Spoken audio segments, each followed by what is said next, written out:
Hey friend, welcome to reasoning expert. I'm Rahul. तो inequalities का एक क्वेश्चन लेकर आया हूँ शॉर्ट वीडियो में। आपको एक स्टेटमेंट दिया हुआ है, ठीक है, और ये 3 कंक्लूजन दिए हैं। तो इन तीनों को चेक करेंगे कि कौन सा सही है और कौन सा गलत है। तो पहला बोला है आर से के आपको चेक करना है, ठीक है। देखो, आर ये है और के ये है, तो आर से के तक कैसे जाओगे? यहाँ से तो नहीं जा सकता क्योंकि आर से एम, एम और कहीं नहीं दिया है, आर से ई और कहीं नहीं जा सकते। देखो यहाँ पे ये साइन दिया है, ठीक है, तो आप डायरेक्ट पीछे को आर से डायरेक्ट यहाँ तक नहीं जा सकते, ठीक है। आर से के तक डायरेक्ट नहीं जा सकते। आपको ये साइन दिख रहा है ना, ये साइन इसीलिए दिया है कि आप डायरेक्ट नहीं जा सकते, आपको किसी की हेल्प लेनी पड़ेगी। अब देखो यहाँ पे आप चेक करो, तो पहले मैं आर से अगर सी जाता हूँ तो यहाँ से फिर मैं क्या कर सकता हूँ, सी से के जा सकता हूँ, ठीक है। इस तरीके से मैं जा सकता हूँ, लेकिन डायरेक्ट नहीं जा सकते क्योंकि यहाँ पे ये साइन क्या है, बैरियर दिया हुआ है।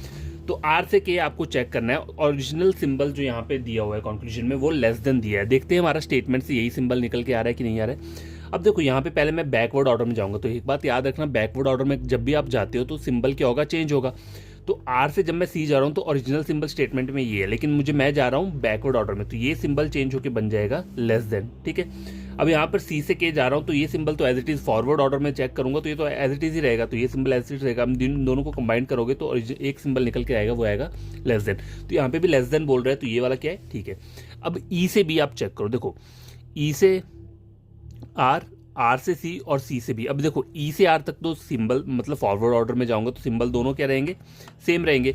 लेकिन यहाँ से जब आर से सी जाऊंगा तो ये सिंबल बन के क्या आ जाएगा, ये आ जाएगा। अब देखो ये 3 सिंबल, चलो लास्ट वाला भी लिख लेता हूँ। अगर सी से बी जाऊंगा, ठीक है, सी से बी जाऊंगा तो फिर से ये सिंबल निकल के क्या आएगा, ये वाला आएगा। अब देखो यहाँ पे 2 सिंबल आपस में क्या कर रहे हैं, फेस कर रहे हैं। इसका मतलब क्या है, ये ऑपोजिट सिंबल है, और कहीं भी ऑपोजिट सिंबल मिलते हैं तो वो कंक्लूजन कहीं भी क्या है, ट्रू हो ही नहीं सकता। तो ये दोनों कंक्लूजन गलत होंगे क्योंकि यहाँ पे भी क्या है, ऑपोजिट सिंबल मिल रहे हैं स्टेटमेंट से हमें। अब देखो आपको चेक करना है कि यहाँ पे इधर और बन रहा है या नहीं बन रहा है। तो इधर और की कंडीशन क्या रहती है कि आपका सब्जेक्ट मतलब ये जो ये दिया हुआ है, पहला वाला वर्ड दिया हुआ है, लेटर दिया है, सब्जेक्ट और योग्य प्रेडिकेट। सब्जेक्ट और प्रेडिकेट दोनों क्या है, सेम है।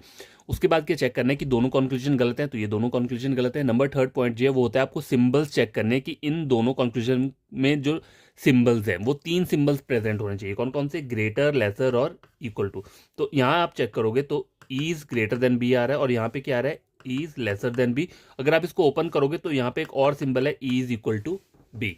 तो यहाँ पे क्या है, ये 3 सिंबल्स आपको मिल रहे हैं, तो यहाँ पे इधर और क्या करेगा, एग्जिस्ट करेगा, ठीक है। देखो ये इधर और का एक डिफरेंट केस होता है जहाँ पे आपको ये 3 सिंबल ढूंढने होते हैं, ठीक है। कभी कभी एक दूसरा केस भी रहता है, उसमें आपको स्टेटमेंट से चेक करना होता है, अगर वो चीज़ मिल रही है, अगर नहीं मिल रही है तो वो नीदर नॉर बनाएगा, ठीक है। तो ये वाला क्वेश्चन मैंने आपको करवा दिया है, फिर बीच जैसे मैं और भी क्वेश्चन मैं आपको इधर और के रिगार्डिंग करवा दूंगा, ठीक है।